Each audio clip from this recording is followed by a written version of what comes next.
Tim Canterbury runs a cow-calf operation in the high country near Howard, Colorado. Canterbury, along with his son Ryan, run about 300 cows and their calves on the family ranch situated along the Sangre de Cristo mountain range. Normally, the cattle would be eating meadow grasses, but the drought gripping Colorado for the past 2 years has reduced new growth. As the arid conditions drag into a third year, Canterbury is digging into his reserve of hay that his son and brother Bill harvested last season. In a good year, the trio would roll up 1,500 bales, but the extreme lack of moisture cut that number to just 300. Everybody else was in the same boat and trying to figure out how to survive. So we've had to make some really drastic management choices. Not that we wanted to, but because of necessity, we just had to. So I guess the trigger point was last fall. We didn't have the hay, had to purchase hay. We had about 20%, 25% of normal hay production here in 12. While the fifth-generation rancher and his son each managed separate herds, they were faced with the same problem of high feed costs and lack of moisture. The issue forced the Canterburys to sell off nearly half of their stock, culling at least 280 head between both ranchers.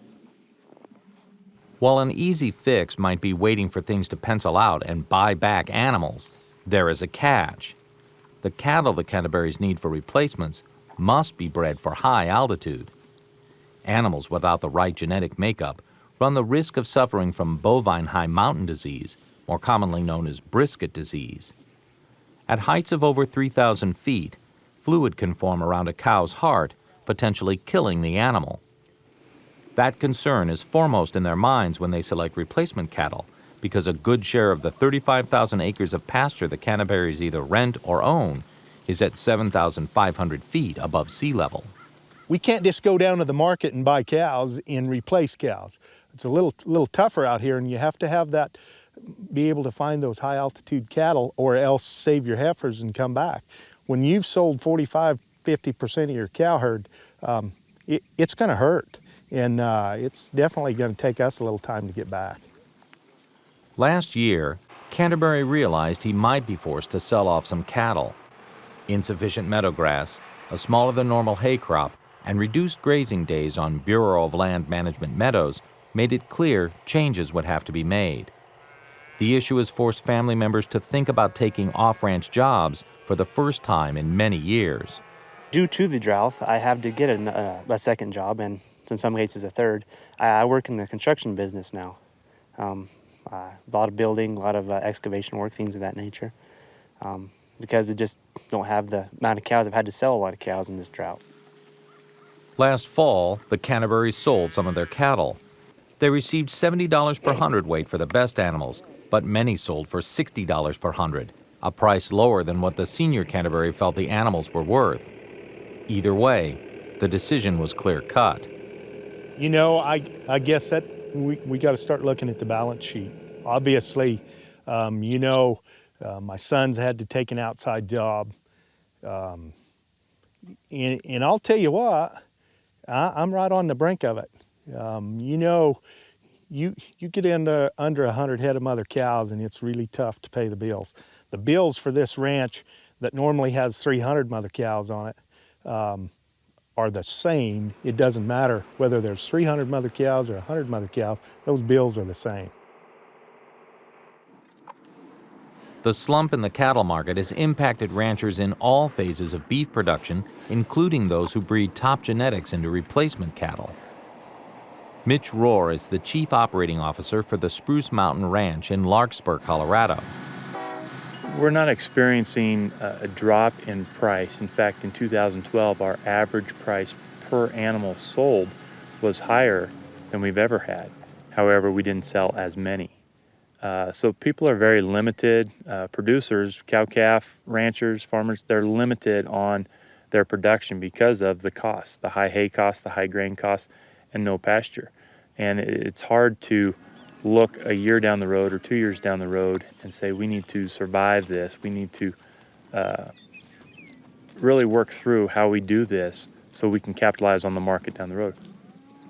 Spruce Mountain's primary business is selling registered Black Angus replacement cattle to cow-calf operations.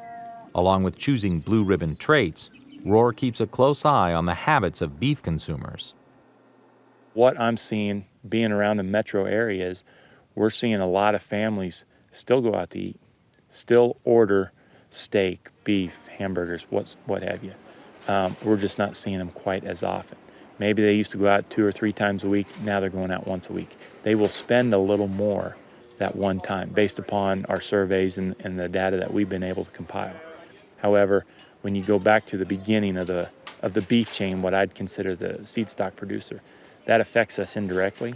So we have to kind of watch those forecasted markets and say, okay, how do we improve what we do, less input cost, but still achieve that output and create that revenue for our operation. Spruce Mountain started its Angus operations 6 years ago. Much of the herd is raised at the East Ranch near Kiowa, Colorado, about 45 minutes from the home office. For several years, forage needs for the 1,000 head of cattle were handled within an hour of the 16,000-acre operation. Now Roar is forced to travel more than 10 times that distance to find hay. The past couple of years, we've seen the prices go up, not so much that you can't find the hay, and not so much that the price of the hay is so high that you can't afford it. It's the fuel cost. It's the trucking. We have to reach farther out. Instead of going 50 or 60 miles to help bring in some supplemental hay resources, we have to go out 500-600 miles. Roar is concerned about the future and is working hard to avoid reducing numbers in a herd that he has invested time, hard work, and tons of feed. Nobody likes a quitter. So I'd say right now, we're not even looking down that road. We got to stay positive. There's a lot of people that look from the outside in, whether it be from a metro area, whether it be from a rural area. They look in and they want leaders, and we're trying to step up to that point and also help equip others with our genetics to be in the forefront of that. Roar and Canterbury remain optimistic, and both men are conscious of the legacy they will leave behind.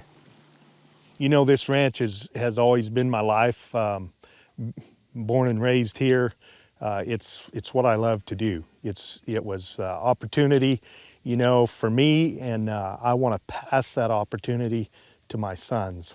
I have 2 sons.